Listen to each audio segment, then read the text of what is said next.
Hello, my name is Eoin Duggan and I'm going to speak to you today on my work with the SFI funded Frailmatics program on investigating the link between sarcopenia and orthostatic hypotension. Population aging is accelerating rapidly worldwide. It is estimated by 2050 there will be over 2 billion people over the age of 65 on the planet. One of the biggest challenges with aging is the condition of frailty, a consequence of age-related decline in many physiological systems. This can result in vulnerability to sudden health changes triggered by minor stressor events. My work looks at two aspects of frailty, sarcopenia and orthostatic hypotension. Sarcopenia is a progressive and generalized skeletal muscle disorder that's associated with loss of muscle mass and function. It's associated with increased adverse outcomes, has a prevalence of up to 40%. The European Working Group on Sarcopenia in older persons recently revised their definition and divides sarcopenia into probable sarcopenia, sarcopenia, and severe sarcopenia. Orthostatic hypotension is a sustained reduction in blood pressure after standing. It is also common, up to 30%, and associated with frailty. It can cause falls, faints, fractures, and morbidity. And there's a possible pathophysiological link with sarcopenia via the skeletal muscle pump in the lower limbs, which helps return blood to the heart on standing. Anything that affects the muscles of the lower limbs may also affect this pump. Therefore, given the importance of the skeletal muscle pump to the orthostatic blood pressure response, we sought to investigate this link initially in the Irish Longitudinal Study on Aging. We analysed data from wave 3 of the Irish Longitudinal Study on Aging, participants who attended the health centre assessment. They had hand grip strength measured with a dynamometer and performed the 5-chair stands test with the time taken to stand up and sit down 5 times measured.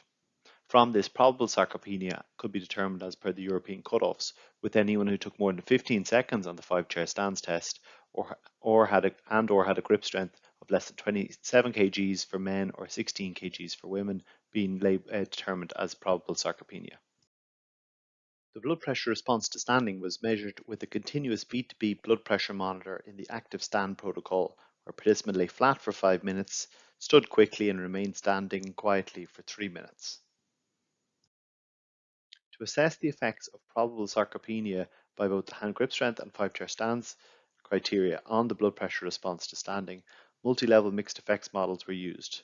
Fixed and random effects were used due to the repeated measures within participants, and the models were comprehensively adjusted for potential confounders.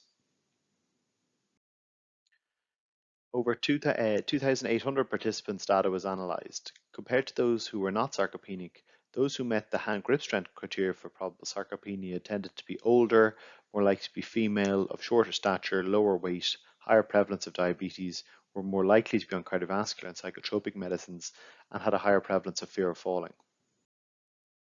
This graph shows the predicted change from baseline from the mixed effects models for both systolic blood pressure and diastolic blood pressure after standing at time 0 up to 3 minutes. Those in the blue were below the sarcopenia cutoff, and those in red were above the probable sarcopenia cutoff for the chair stands time. And we can see that those who meet the probable sarcopenia criteria had a slightly slower blood pressure recovery in the systolic blood pressure.